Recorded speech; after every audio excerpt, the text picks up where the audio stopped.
Good afternoon, everybody. Okay, a couple of things for you at the top. So, a few things that I want to say about the current state of play on budget negotiations and averting default. So, for starters, this is a manufactured crisis, plain and simple. That's what we're seeing currently. That's what we've been dealing with for the past couple of weeks, a manufactured crisis. And don't take our word for it. Just listen to members of the House Freedom Caucus.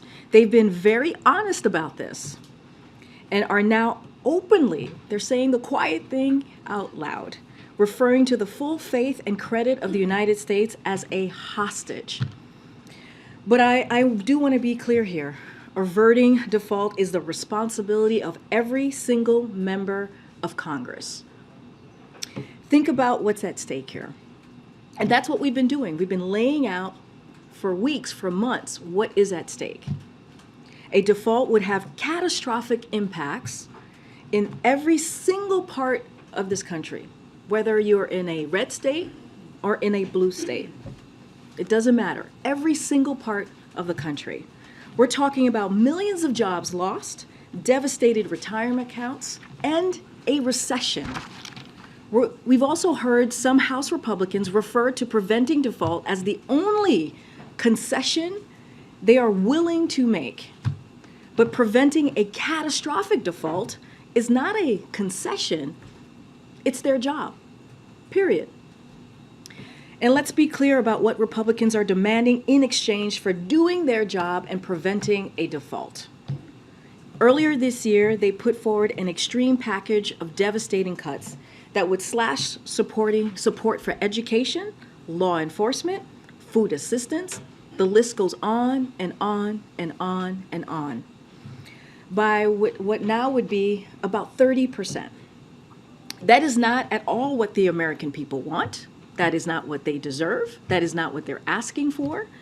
And the president has made clear, he's made this very clear that that is not happening on his watch. House Republicans have said we need to make these cuts in the name of fiscal responsibility and deficit reduction. But that's not what this is about. That's never been what this is about for them. Because even as they fight to gut investments in hardworking families, they want to turn around and protect tax breaks skewed to the wealthy and corporations. And guess what? Just last week, the Nonpartisan Congressional Budget Office said those tax cuts would add $3.5 trillion to the debt over the next decade. And don't forget this. It was under President Trump, the last president, not President Biden, that America's debt increased by 40%. Again, by 40% under the last president. During President Biden's first 2 years in office, he cut the deficit by $1.7 trillion. Now, folks, that's a record. And in March, he released a plan that would reduce the deficit by another nearly $3 trillion over 10 years. Not by slashing programs hardworking families can count on, but by cutting wasteful spending on special interest and by asking the wealthy and big corporations to begin paying their fair share, including closing loopholes. Those are the contrasting vision that these negotiations started with. That's where we began with the negotiations. Now look, the president and the speaker have agreed. They both have said this. They both have said they agreed that default is not an option. It is off the table. The speaker himself has publicly acknowledged that for any agreement to pass the House, the Senate, and to reach the desk of the president, it's going to need support from Democrats. That is the reality that we're in. The president's team will continue to negotiate in good faith to reach a reasonable, bipartisan budget agreement. That's what the president and the speaker agreed to, and that's what they tasked their teams with reaching from this outset. And that's the only way to move forward here on behalf. This is on behalf of American families, on behalf of the American people. So, if I've left you with any doubt about House Republicans' priorities in just a few hours, all you got to do is check yourself. House Republicans will vote on a resolution to block President Biden's plan to provide up to $20,000 in student debt relief to borrowers most of whom make less than $75,000 a year. The president's plan is a good one. It's a popular one, and it will help prevent borrowers from default when loan payments restart this summer. The choice House Republicans make today will send a clear message to their constituents. Let's take a look. Will Marjorie Taylor Greene, who had $183,000 of her own business loans forgiven, vote to deny debt relief to the 92,000 student borrowers she represents? Will Representative Vern Buchanan, who had over $2.3 million of business loans forgiven, vote to deny student debt relief for 95,000 of his own constituents? To the more than 40 million eligible student borrowers who are eagerly waiting to learn about the fate of their debt relief, I urge you to tune in today's vote to watch which Republican lawmakers shamelessly vote against debt relief for you after having their own loans forgiven. And know this, President Biden won't stand for it. He will not stand for it, and he will veto this bill. Because let's be clear, this is not about cutting wasteful spending for Republicans, and it never has been. The same Republican lawmakers objecting to student debt relief are refusing to cut billions of dollars in handouts to big oil. They even had their own loans forgiven, as I just laid out, and you just saw on the chart to my left here. Meanwhile, President Biden has reduced the deficit $1.7 trillion and put forward a plan to cut wasteful spending and the deficit by another $3 trillion over the next decade. And finally, I want to say a few words about a somber occasion that we are marking today here at the White House. 1 year ago, the president was in his office on Air Force One, returning from an official trip to Asia, when he saw breaking news of a school shooting in Uvalde, Texas. Like millions of Americans, he was horrified and heartbroken.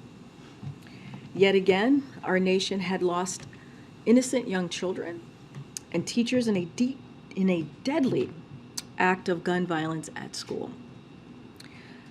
When the president landed back at the White House that evening, he was briefed in the Oval Office and addressed the nation from the Roosevelt Room. He grieved for the families in Uvalde and called on Congress to act.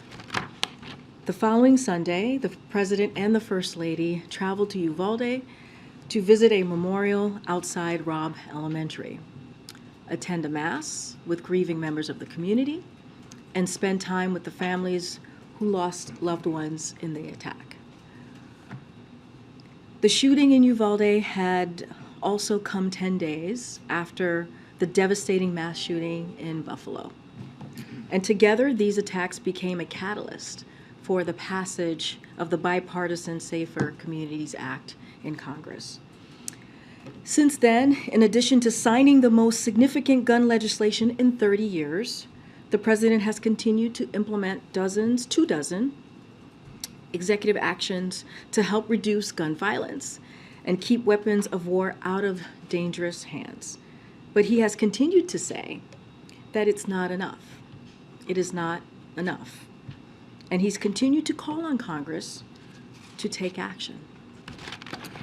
This afternoon, President Biden and Dr. Biden, the First Lady, will mark 1 year since that tragic day in Uvalde, which stole the lives of 19 children and 2 teachers and injured 17 others.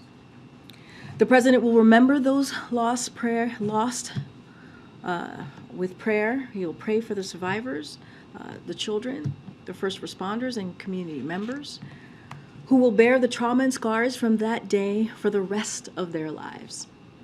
And he will reiterate this call for Republicans in Congress to help stop the epidemic of gun violence that has become the #1 killer of our kids in America. From universal background checks to requiring safe storage of guns, to ending immunity from liability for gun manufacturers, to banning assault weapons and high-capacity magazines, we need Congress to enact common sense policies that Americans support. Uvalde is a tragic reminder of the urgency to pass gun safety legislation. With that, Darlene, please take it away. Thank you. A couple of questions on the debt limit. Sure. There was a change of venue today for the talks. The negotiators are here. Can you tell us if the president perhaps might have dropped in, and why are the negotiators meeting here versus Capitol Hill, where they've been meeting since the beginning? So as you know, as you just stated, Darlene, they've been meeting since the beginning on Capitol Hill. We truly appreciate the Speaker's hospitality for those important budget negotiations, and we just felt it was time for a change. I wouldn't read too much into the change of venue, but we are glad to be hosting the negotiators here. Just to add a little bit more color, it's happening in the OMB offices at EOB, which is just on the other side of West Exec. And it started around noon today, and it's still continuing. Can you say whether any contingencies are in place or are being made for the president's travel in the event of a default?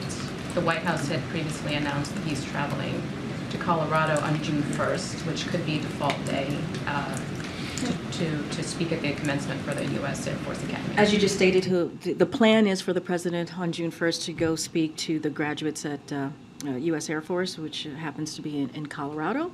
And so the president, as commander-in-chief, is looking forward to certainly giving that commencement. Look, our job and our focus and what we're going to try to do, and that's what the negotiators have been doing for these past several of meetings, is to certainly to continue to work on this budget negotiations and to avoid default. The president has been very clear. Congress needs to act. We need to avoid default, and so we are going to work very hard to make sure that that we don't get to that X date. And then just a quick one. Has there been any? Has the president reached out to the governor of Guam with the typhoon approaching or inching over the island there?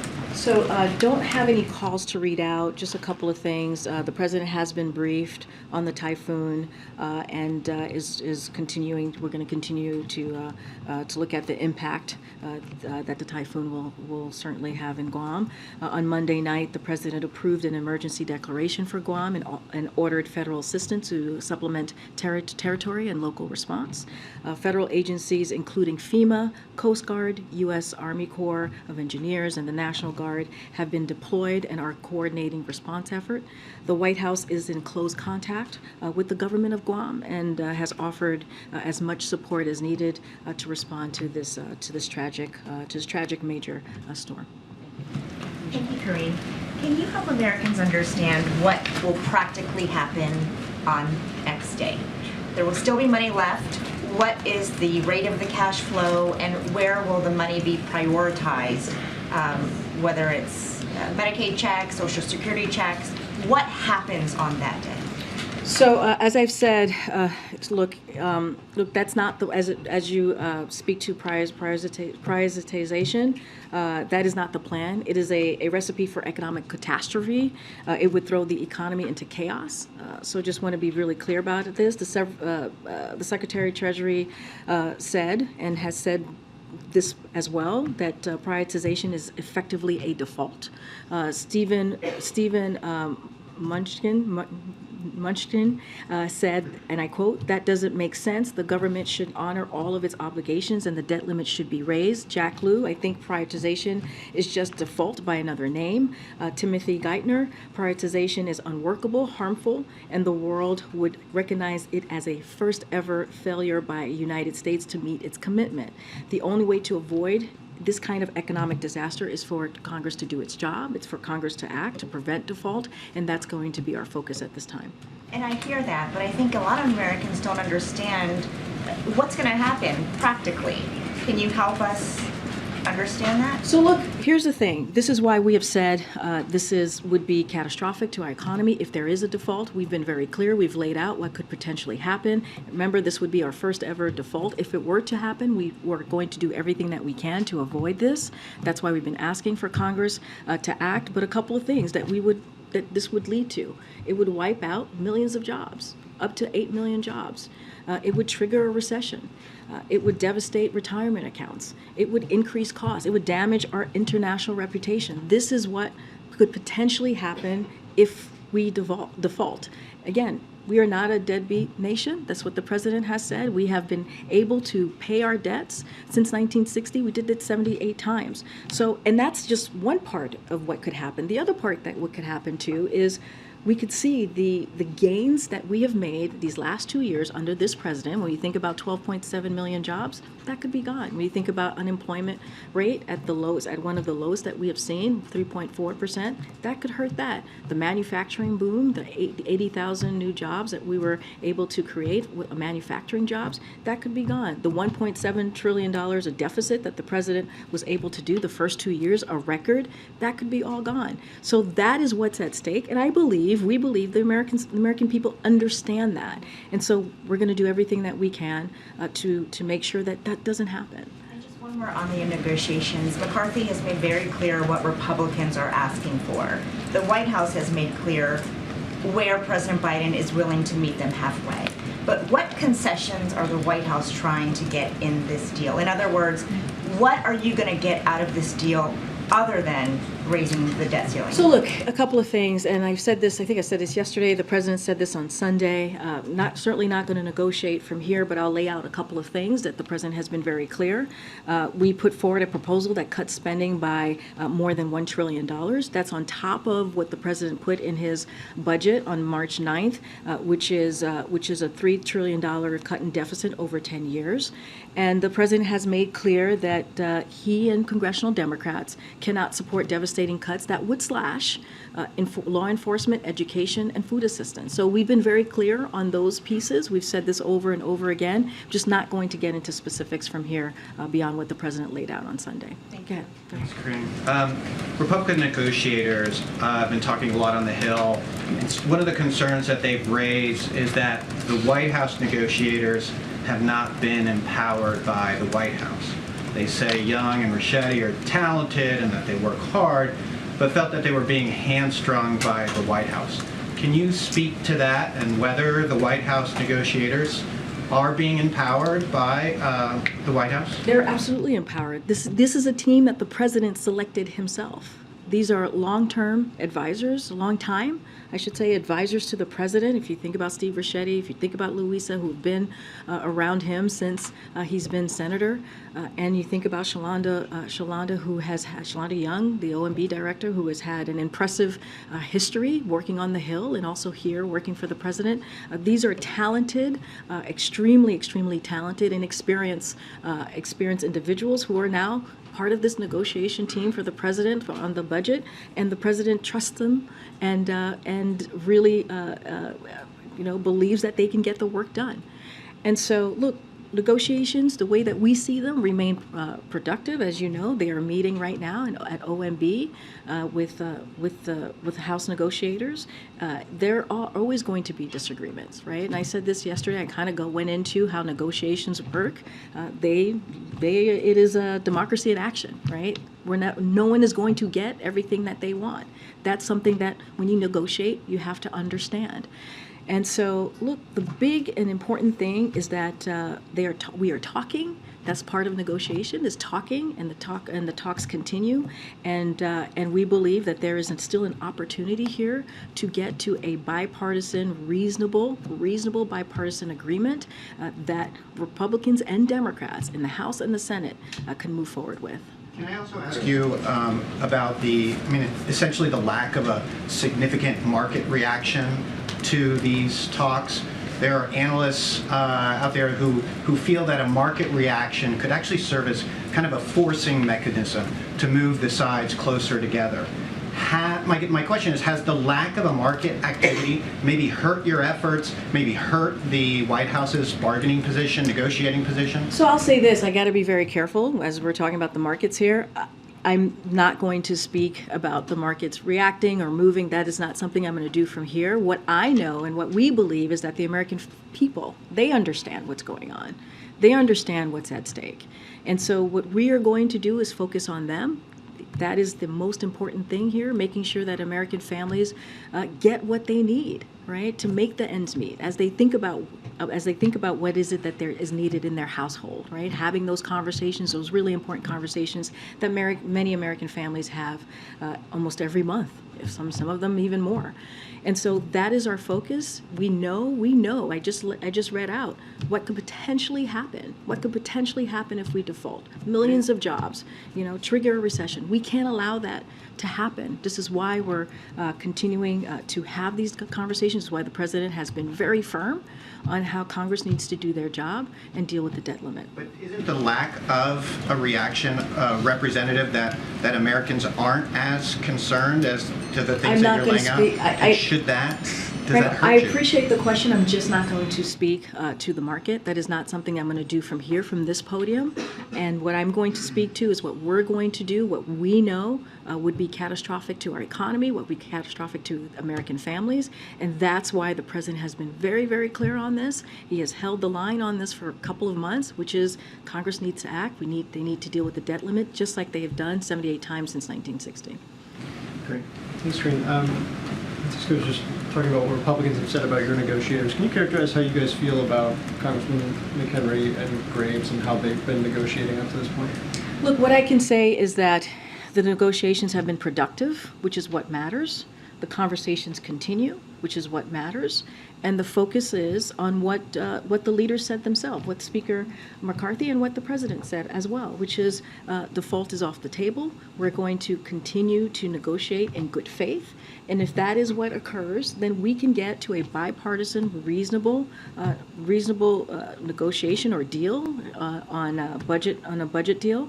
And that's what's important. And so that's going to be our focus here. Given where Republican offers currently stand, are there any regrets about entering the negotiations since they haven't seemed to have moved all that much from where they were originally? So we believe they've been productive. That's what we believe. We believe the conversations, these negotiations remain productive, and that's the path that we're going to continue on. We believe that there's a path here to move forward. Of course, there's going to be areas of disagreement. That's what negotiations are all about, right? That's why that's why we're negotiating here.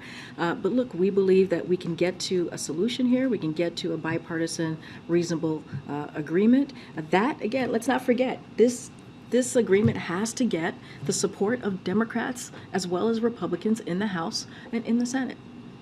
Okay.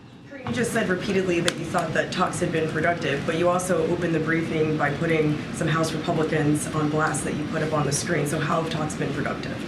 So look, I just laid out the facts. That's all.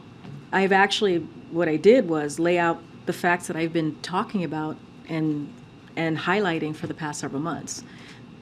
And I think it's always important to do that. I think it's always important when I'm in front of you all and when I'm talking to the American people for them to know exactly what's happening. And that's what I did. Now, are the talks productive? Yes. We believe that the budget negotiations that have been happening continue to be productive. But at the same time, I think it's important to lay out the facts for the American people as they are wondering and curious about what is happening right here in Washington, D.C. Well, what is the specific progress that's been made? I'm not going to get into specifics about what's being discussed in these negotiations. We're going to give the negotiators some space, as we've been saying, to negotiate, to have a discussion, to have a conversation. We have been very clear. Yes, are there areas of disagreement? Absolutely, which is what negotiations are all about. We're moving in good faith, having those conversations in good faith, and we believe it's a path forward to get to, again, that bipartisan, reasonable budget agreement, because that is what is needed for it to actually move out of the House and move out of the Senate into the desk of the president. And then lastly, on that point, June 1st, just around the corner, does the White House believe that it will have the money to keep paying the United States' bills beyond June 1st? Would it be a day, 2 days, how long? So look, any specifics on the X date and what that's going to look like post X date, that's something that the Treasury Department is going to answer, or that's something that they're going to look at. I'm not going to speak from here. What I can tell you is our focus is to avoid that. Our focus is to give the negotiators some space, to continue to have this conversation, to continue to come to an agreement that is bipartisan, that can get out of the House, get out of the Senate, and get to the president's desk so he can sign it. And that's going to be our focus right now. Go ahead, Terry. Over the past day or so, it seems like there's been some really tough talk from officials about Speaker McCarthy basically saying he's talking out of both sides of his mouth, accusing him of, in public, claiming he's willing to negotiate, and in private, rejecting any compromise. Does the president believe he's dealing with someone who is negotiating in good faith? The president believes that negotiations are actually remaining productive, and that's what's important. The conversations that are happening with his team, right? This is a team when it comes to who we're dealing with on the other side of Pennsylvania, right? The group of House negotiators. That is Speaker McCarthy's team, and so they remain to be productive. We believe that if they continue to work in good faith and recognize that neither side is going to get what they want, we can get this done. We can get this done. He is negotiating in good faith. That's been our experience as we're dealing with their negotiators, and that's what we're saying. If it keeps going in good faith, then we can get to an agreement here that is bipartisan and that will get out of the House and get out of the Senate. If necessary, is the president willing to sign a temporary extension of the debt limit in order to get this deal done? Look, just not going to get into any short-term or temporary pieces of legislation. What we're trying to get to is something that has been done 78 times since 1960, is raise the debt limit. That's something that Congress has done. We're talking about, when you're talking about what's happening with this manufactured crisis, this would be the first time that we could potentially default. And we should not be doing that. This is not something that this nation is known for. You heard the president say over and over again, we are not a deadbeat nation. Look, we're going to let the negotiators do their job, continue to have the conversation, and we believe that there's a path forward. So he's not taking a temporary extension off the table? I'm just saying that that's not the conversation that we're focused on. The conversation that we're focused on is dealing with a budget negotiation that is bipartisan and that is reasonable. That's what's important right now, and continuing to call on Congress to raise the debt limit or to do their job. Simple. Go ahead. Karine, on the debt ceiling, is there a Shocking. drop dead? I mean, it's surprised, right? Is there a drop dead date where, after which it becomes impossible to enact the legislation that's necessary? So do you have to have a deal tonight, tomorrow? Is Friday enough time to get to that potential X date? No, I get this. I get the question. Look, our country has never defaulted on its debt, and it will never. It never will, and that's kind of our focus, right? We've never done this, and we will never. This will never happen, right? That's the way we see this, and that's going to be our focus. That's the answer that I have for you on that piece. Can you say a word about contingency planning in terms of, special measures? The Treasury has taken extraordinary measures. There are additional novel approaches that have been described by various think tanks or economists or experts. Would the president prefer some, extra or additional extraordinary measures to having to invoke the 14th Amendment? So, as it relates to the 14th Amendment, the president has been very clear. That is just not the answer here. The answer here is for Congress to do its job, like they did 78 times since 1960. That's the answer. As it relates to the X date itself, that's something that the Treasury Department will do. That's clearly on their watch. That is something that they will focus on. And so I'm just going to leave it to the Secretary. I believe she did an interview earlier this morning. And so I would refer you to the Treasury Department on this particular question. Quickly on Amanda Gorman's question being banned in Florida elementary school. Do you have a comment on that move? Sure. So look, the president was proud to have Miss Gorman, the youngest inaugural poet, speak at his inauguration, as you all know. just a little over 2 years ago. As Ms. Gorman said herself, the poem, "The Hill We Climb," was written so that all young people would see themselves in a historical moment.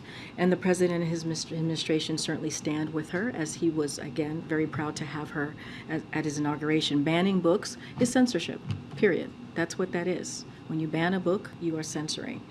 It limits American freedom, Americans' freedom, and we should all stand against that type of act when it comes to banning of books. Yesterday, you said that everyone is working in good faith, and you said today's briefing that the House Speaker is working in good faith.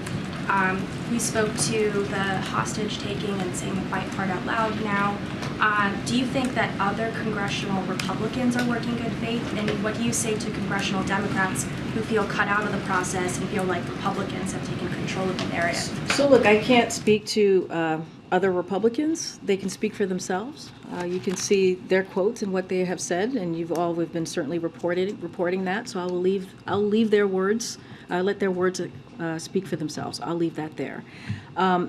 Look, as it relates to other Democrats, look, the president is fighting to protect clean energy manufacturing. He's fighting to protect student debt relief and to lower costs for prescription drugs and to save the government money. That is what he is fighting for. He's fighting against proposals that take away people's health care and push people into poverty.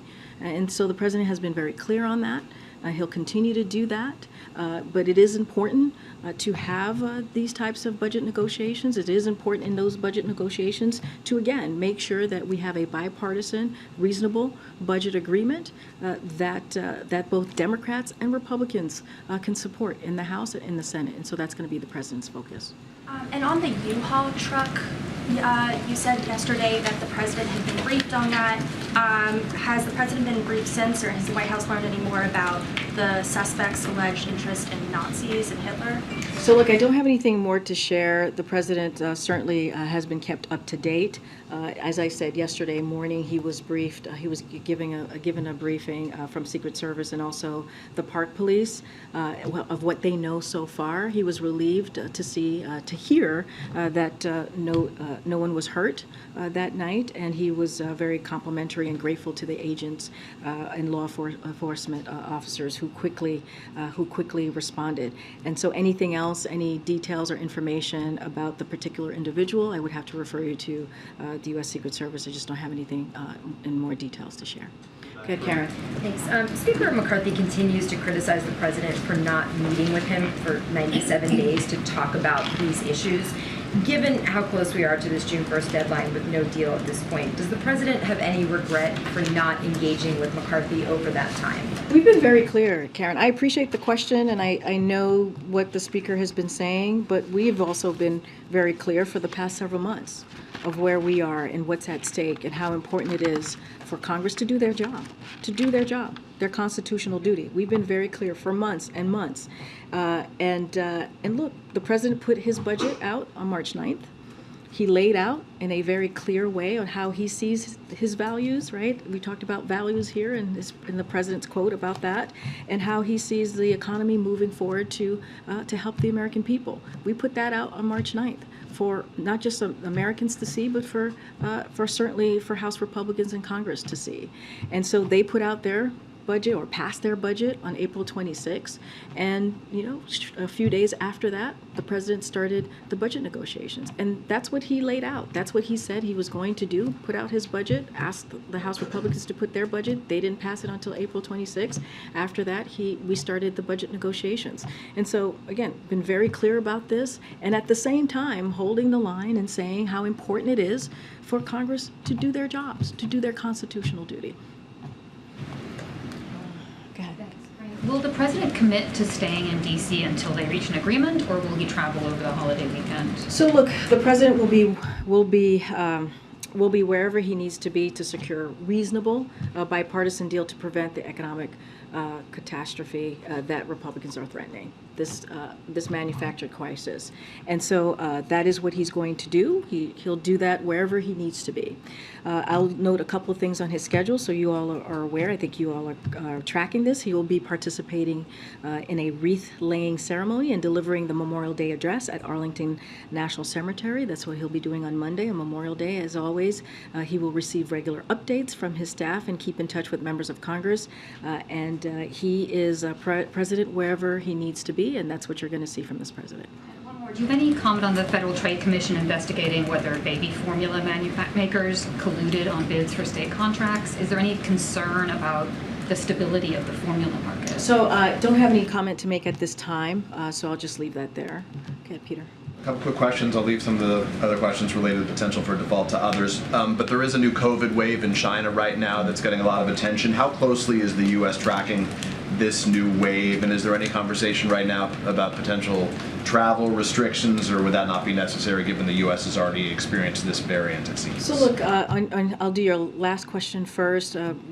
There's no changes of travel that I will be announcing from here. Don't have any conversations to speak of at this time. Of course, we're always monitoring. That's something that we do when things like this occur, but just don't have any update for you at this Does time. the U.S. feel like it's getting accurate information as it relates to this COVID wave from China? So look, it's not a conversation that I've had with our teams here, so I can't give an official comment on that. But certainly this is something that we continue to monitor. I just don't have anything to preview or to announce at this time. And within the last hour, we learned that Tina Turner passed away. She was 83. Clearly a surprise to you. I didn't know if the White House had any heads up or if the president had any comment, but I'll give you time to form that. Look, that is the first time I'm hearing that. That is incredibly sad news. Tina Turner was an icon. A music icon who had many stages and many amazing moments in her career. Very sad to hear the news. I was a huge fan of Tina Turner. As you can see from my reaction, that is the first that I'm hearing of it. And it is a massive loss to the communities that loved her. And certainly to the music industry, and her music will continue to live on. Very sad news. Our hearts go out to her family and her friends on their loss. Okay, I'll go to the back. Ahead, Ed. Thanks, Karine. So on the debt ceiling, you used words like catastrophic and devastating today, but the president, again, is going to Camp David this weekend and then going to Delaware. If the situation is so dire, then why is the president? Well, I already answered that question. So you have another one? More specific. I literally just answered that question. He came back from Japan. Go ahead. Yeah. Go ahead. No. Any other question? No, that's it. Okay, great. So keep going. Go ahead, sir. When's the last time that, has the president and the speaker spoken since Monday? And if not, when are they expected to maybe speak and engage one-on-one again? So I don't have any conversation to preview at this time. Look, the president and the speaker will speak when the time is right, when the time is necessary to do that. We are giving, I've said this moments ago, we're going to give the negotiators some time to have a conversation, to continue to negotiate. We believe the talks are moving in a productive way, and so I'll leave it there. What does that time look like? I mean, is there sort of a specific sort of There's narrowing that has to happen before the two? There's no timeline to throw at you or to lay out to you. I'm just saying that it's been productive. They're here meeting right now. They started around noon today. We are hosting, as you know, the negotiations today at the EOB, at the office of, at the OMB offices, and so we'll leave it there, continue to give them the space. Go ahead, Owen, way in the back. Karine, thank you. Good afternoon. Two separate questions for you. One on Senator Tuberville. He continues to prevent or hold up Pentagon promotions. He says the DOD's new abortion policy is illegal. And he says taxpayer dollars should not be funding abortions. And he's got a lot of support. There's a petition going around right now supporting his stance. What does the White House say to Americans who agree with Senator Tuberville? I'll say this. I'll speak to this. Senator Tuberville he's threatening, right, our national security with his political gamesmanship. That's what we're seeing from the senator. And risking our military readiness by depriving armed forces of leadership and harming military families. That is what's currently happening. That is what the senator is threatening here. So we urge him We urge him to drop his holds on that he has currently on DOD nominees immediately, and that's what you'll hear from us. And a separate story here, and this is one that's really caught the eye of a lot of Catholics and Christians, and frankly, they're hurt by this. The LA Dodgers are honoring a group called the Sisters of Perpetual Indulgence during a Pride Night game next month. The Archdiocese of LA, Catholic leaders there, say the group mocks the Catholic faith and women religious who serve the poor and sick, and is asking all Catholics to stand against bigotry and hate in any form. The president is Catholic, we all know. What is his reaction to this story, please? Look, I appreciate the question, Owen. I'm just not going to get into the middle of who a sports team is going to honor or should not honor. That's just not something that I'm going to get in the middle of. The president has made it, it's very important to him, religious freedom. He's issued statements on it in the past saying all people of all religions should be treated with equal dignity and respect. I know what you just said there. You kind of want to stay out of it, but isn't this a prime example of something like that? I'm just not going to get in the middle of who a sports team decides to honor or not honor. That is not going to get in the middle of that. But appreciate the question. Go ahead, Jackie. One off topic first. What do you all make of Hillary Clinton defending Dianne Feinstein over questions about her age, but not defending President Biden for the same questions about So his I have age? not heard these comments, so I can't speak to it. Okay. Moving on. CNN poll shows 60% of Americans are looking for or would support cuts to spending along with raising the debt limit. Have you seen that polling, and what do you make of that? So look, this is what I believe Americans understand. They understand that they want to make sure that the government, that we are working for them, right? We're working on making sure that millions of jobs don't get lost, that we protect their retirement accounts, that we make sure that we don't lose the gains that we've made in the last 2 years as far as manufacturing jobs, as far as seeing unemployment at its lowest rate, 3.4%, creating 12.7 million jobs. Those are the gains that we've made, and we understand that the Americans understand that wholeheartedly. Look, this is a president who has not taken a back seat when it comes to deficit reduction. $1.7 trillion that he's been able to cut the deficit by in the first 2 years. That is a historic record. You put that on top of the $3 trillion over the last 10 years in that budget that he put out on March 9th. This is a president who understands how important it is to cut spending. That's why he also talked about wasteful spending, right, that we're seeing, those subsidies that we are seeing that big oil and big pharma get, and making sure that we get rid of those subsidies. And so he understands what the American people are looking for. They made that very clear. They've made that very clear in the last election. And so that's what the president's going to continue to focus on.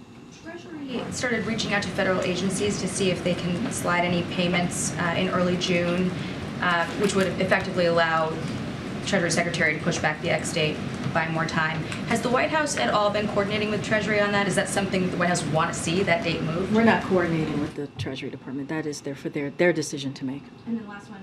Kevin McCarthy's had dozens of gaggles press conferences about this. Is that at all instructive to the president, who has been somewhat media shy, in terms of controlling the narrative here around this? I feel strongly by saying this. The president is certainly not media shy. He would disagree with that characterization of him. He has been talking about. He spoke to this on Monday. He spoke to this on Sunday when he was in Japan. And the president has been very clear where he stands on what Congress should be doing, which is dealing with the debt limit, something that is their constitutional duty. He's been very clear by speaking through his budget that he put out on March 9th on what he sees the value of this country, how he sees moving forward with the economy, an economy that he helped put back on its feet by the successes that we have seen as far as 12.7 million jobs, low unemployment rate at 3.4%, manufacturing boom, and that's all happened under this president because of the economic policy that he's had. Folks, I will see you tomorrow. Thank you so much.